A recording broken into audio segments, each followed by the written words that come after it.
Bismillahirrahmanirrahim. Assalamu alaikum dear students. How are you? I hope you'll be fine. Think new syllabus. Chapter number 6 हम start कर चुके हैं, algebraic expressions and manipulation. आज हम उसकी exercise 6 भी स्टार्ट करेंगे, जिसके अंदर हमारे पास एक नया कॉन्सेप्ट इंट्रोड्यूस होगा जो अर्लियर क्लासेस के अंदर हम बेसिकली पढ़ चुके हैं, बट हमने वहां पर न्यूमरल्स नंबर्स के अंदर वो कॉन्सेप्ट पढ़ा था। अब हमने उसको अप्लाई करना है एल्जेब्रिक एक्सप्रेशंस के अंदर। ठीक है, वो कॉन्सेप्ट क्या है, सबसे पहले उस कॉन्सेप्ट को अच्छी तरह से हम समझ लेते हैं।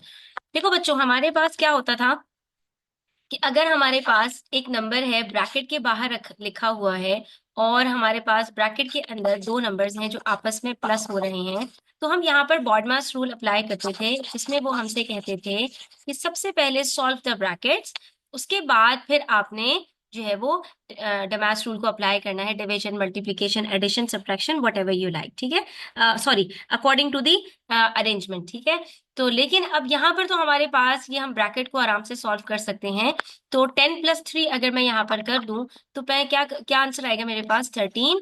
और जब 13 मेरे पास ये आंसर आ गया, तो अब मैं इसको 2 के साथ मल्टीप्लाई कर दूंगी, बिकॉज ब्रैकेट के बाहर और नंबर के बीच में अगर कोई साइन नहीं है, इट मीन्स कि यहाँ पर ये दोनों आपस में मल्टीप्लाई हो रहे हैं। ठीक है, ये बात हम अर्लियर वीडियोस में सीख चुके हैं।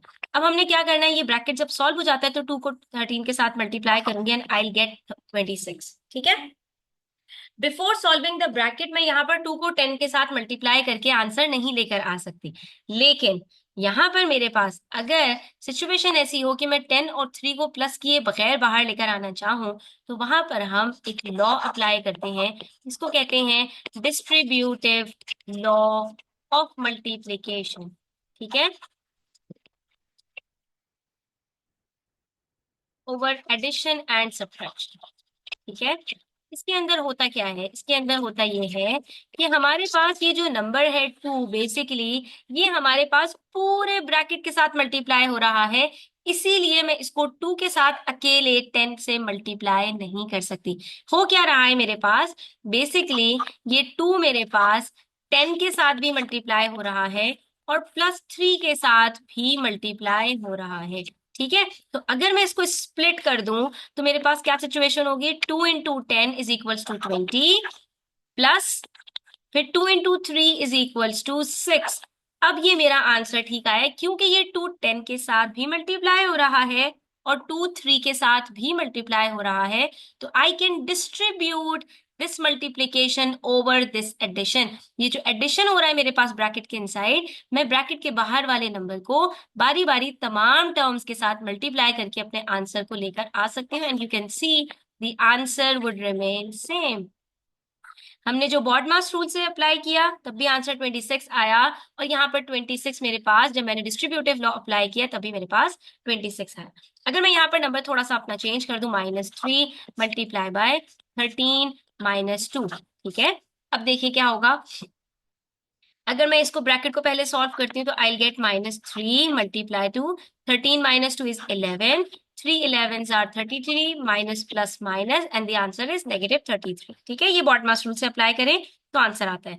अगर मैं यहाँ पे डिस्ट्रीब्यूटिव लॉ अप्लाई करूं तो मेरे पास क्या आंसर आएगा, -3 मल्टीप्लाई टू 13, तो 13 3s are 39, minus plus minus, अब दोनों की साइंस को देखेंगे, -3 + 13, तो प्लस माइनस -39, फिर -3 मल्टीप्लाई टू -2, तो minus minus plus, 3 2s are 6, और अब मेरे पास क्या आंसर आएगा, minus plus minus, 39 - 6 = 33, sign of the greater number is negative, so the answer would remain same, that is -33। ठीक है, इस तरह से हमने डिस्ट्रीब्यूटिव लॉ को अप्लाई करना है। नाउ लेट्स सी कि हमारे पास यहाँ पर जो क्वेश्चंस हैं उसके अंदर हम किस तरह से इसको सॉल्व करेंगे। तो देखो बच्चों, यहाँ पर पार्ट ए के अंदर हमारे पास जो सिचुएशन है, it is minus bracket x+5। जब भी आपके पास ब्रैकेट के बाहर सिर्फ माइनस की साइन होगी, इसका मतलब है इट इज -1। तो -1 को आप अगर डिस्ट्रीब्यूटिव लॉ अप्लाई करो, अब यहाँ पर देखो हम डिस्ट्रीब्यूटिव लॉ क्यों अप्लाई करते हैं, because inside the bracket we have unlike terms that couldn't be added और सब्ट्रैक्टेड विद ईच अदर। ठीक है, तो यहाँ पर हमें डिस्ट्रीब्यूटिव लॉ ही अप्लाई करनी पड़ेगी। यहाँ पर जो हमारे पास बॉडमास रूल था सिर्फ वो अप्लाई नहीं हो सकता। तो अब क्या करेंगे, हम -1 को मल्टीप्लाई करेंगे x के साथ, फिर -1 को मल्टीप्लाई करेंगे +5 के साथ, और हमारे पास आंसर आ जाएगा। तो माइनस प्लस माइनस, और 1 के साथ किसी को भी मल्टीप्लाई करो तो आंसर सेम रहता है। फिर minus plus minus, 1 into 5 is equals to 5 and the answer is -5। Similarly part B देखिए, तो minus into 4 minus x, again हमारे पास माइनस है तो minus plus -4 minus minus plus x and this is the answer. Next we have part C, 2 multiplied to 3y plus 7। अब देखिए यहाँ पर हम क्या करेंगे, पहले 2 को मल्टीप्लाई करेंगे 3y के साथ और फिर 2 को मल्टीप्लाई करेंगे 7 के साथ। तो 2 3s are 6, y as it is, then plus plus plus 2 7s are 14 and this is the answer, simple। then part D, 8 into 2y minus 5। अब देखिए पहले 8 को मल्टीप्लाई करेंगे 2y से, 8 2s are 16, y as it is। now plus 8 minus 5 plus minus minus 8 5s are 40 and this is the answer, ठीक है। इसी तरह से देखिए पार्ट ई, पार्ट ई में हमारे पास क्या है, -8 multiplied to 3a minus 4b। अब पहले -8 को मल्टीप्लाई करेंगे 3a के साथ, तो देखो साइन को साइन से मल्टीप्लाई करो, minus plus minus, 8 3s are 24, variable अकेला है तो इट विल रिमेन सेम। फिर देखिए minus minus plus, 8 4s are 32, b will remain as it is। Next we have part F, 2a multiplied to x minus 1। अब देखिए बाहर हमारे पास variable भी आ गया है कोफिशिएंट के साथ, तो 2 को मल्टीप्लाई करूंगी 1 के साथ, 2 1s are 2, plus plus plus होता है। a को मल्टीप्लाई करूंगी x के साथ तो it will be ax, 2ax, ठीक है। Similarly plus minus minus, 2 1s are 2, a into y is equals to ay and this is the final answer। Next we have part G, 5 minus b bracket minus 6w plus 2x, ठीक है। इसको कैसे solve करेंगे, तो देखिए 5 तो हमारे पास एज इट इज है, जैसे हमारे पास होता था 5 माइनस 2 ब्रैकेट 3 1 प्लस 3, तो क्या करते थे पहले इसको सॉल्व करेंगे फिर जाकर सब्ट्रैक्ट कर सकते हैं 5 के साथ। बिल्कुल यहाँ पर भी ऐसे ही करेंगे कि 5 के साथ माइनस हम तब कर सकते हैं जब ये पूरा हमारे पास ब्रैकेट के साथ ये मल्टीप्लीकेशन सॉल्व हो जाए, ठीक है। मॉडमास रूल को यहाँ पर याद रखना। अब देखिए minus minus plus b multiply by 6w is equal to 6bw, ठीक है। नंबर एज इट इज आ जाएगा, b और w मल्टीप्लाई हो गए, bw हो गए। फिर माइनस प्लस माइनस, इसके बाद 2 हमारे पास है और b multiply by x is equal to bx, तो ये हमारे पास एज इट इज आ गया। अब देखेंगे कि 5 के साथ क्या कोई लाइक टर्म है, कोई लाइक टर्म नहीं है, तो ये हमारे पास आंसर मजीद सिंप्लीफाई नहीं हो सकता। Next we have part H, part H में है 13 plus 3c bracket minus y minus 3z। इसी तरह से यहाँ पर भी बॉडमास रूल 13 के साथ प्लस नहीं कर सकते 3c को, because 3c is multiplied with this bracket. Until and unless 3c को आप मल्टीप्लाई ना कर दे ब्रैकेट के साथ, तब तक आप 13 के साथ इसको प्लस नहीं कर सकते। मोर ओवर यहाँ पर 13 and 3c are unlike terms, तो ये वैसे भी प्लस नहीं हो सकते। तो अब देखिए 13 प्लस 3c को मल्टीप्लाई करना है माइनस y के साथ, तो प्लस माइनस माइनस होता है, तो यहाँ पर हम प्लस की साइन नहीं लगाएंगे, क्या लगाएंगे, माइनस की साइन लगाएंगे, ठीक है। Minus 3 1s are 3, cy are cy, फिर plus minus again minus, 3 3s are 9, cz तो cz। अब यहाँ पर कोई भी लाइक टर्म्स नहीं है, so this would be the final answer. Now let's move to question number 2. It's a word problem और इस word problem में हमने देखना है कि हमने क्या find out करना है। They're saying Ken is X years old. They are telling us the age of Ken. Ken की age है X years, ठीक है। Ken कुछ साल का है। How much? Actually, they are not telling us in numbers, but they are telling us in variable. तो हम यहाँ पर यही कहेंगे कि हमें नहीं पता Ken की exact age क्या है, but यहाँ पर हमें variable में बता रहे हैं कि Ken की age कुछ है, that is X years. Ken's uncle is now 4 times as old as Ken will be in 5 years.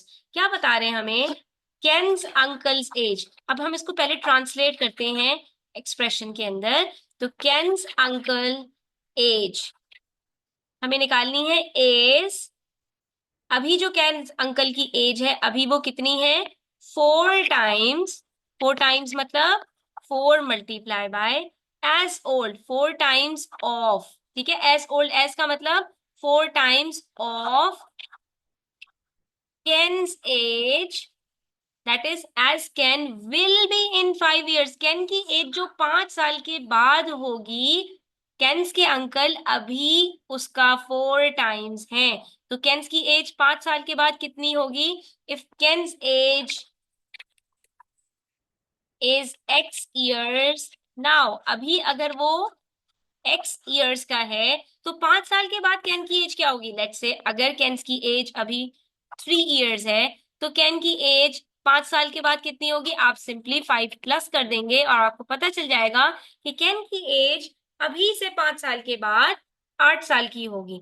तो अगर अभी कैन की एज x years है तो 5 साल के बाद उसकी एज कितनी होगी, +5, दैट इज x+5। एक्स के अंदर +5 कर ही नहीं सकते तो हमारा आंसर x+5 आ जाएगा।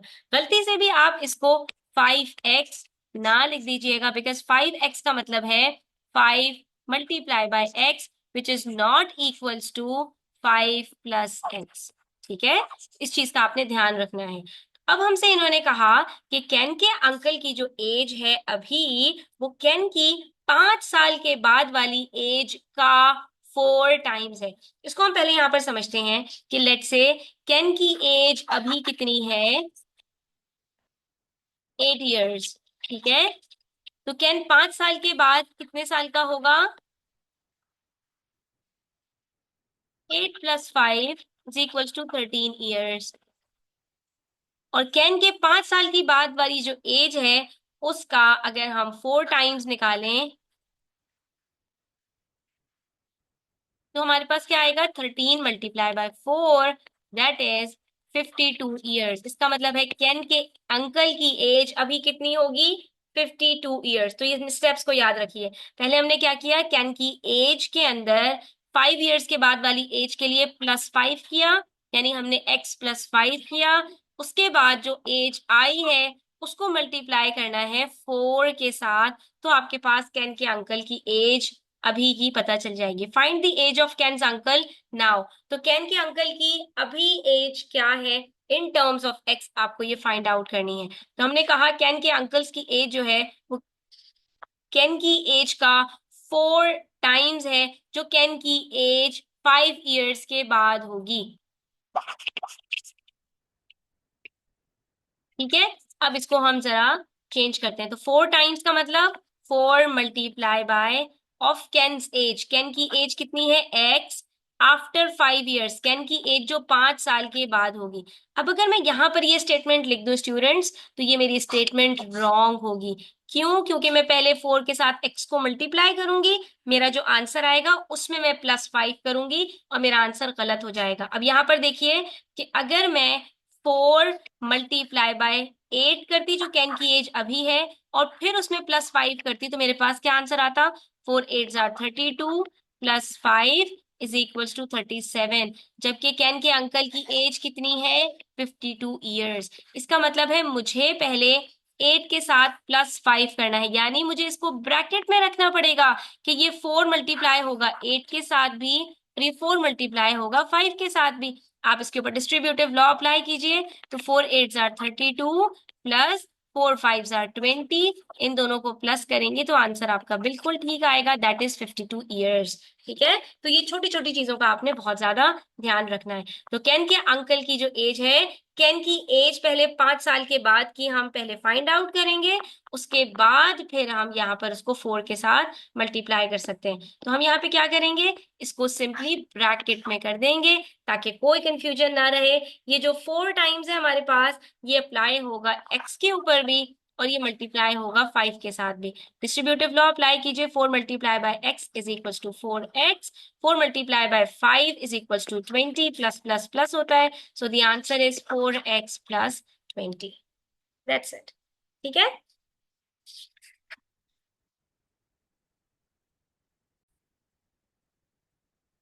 चलिए आज के लिए इतना ही, इंशाल्लाह नेक्स्ट वीडियो के अंदर हम मजीद क्वेश्चन सॉल्व करेंगे। तब तक अपना ख्याल रखिएगा, चैनल पर नए हैं तो सब्सक्राइब करते जाइएगा और वीडियो अच्छी लगी हो तो लाइक कीजिएगा, अपने फ्रेंड्स के साथ शेयर करना ना भूलिएगा। अल्लाह हाफ़िज़।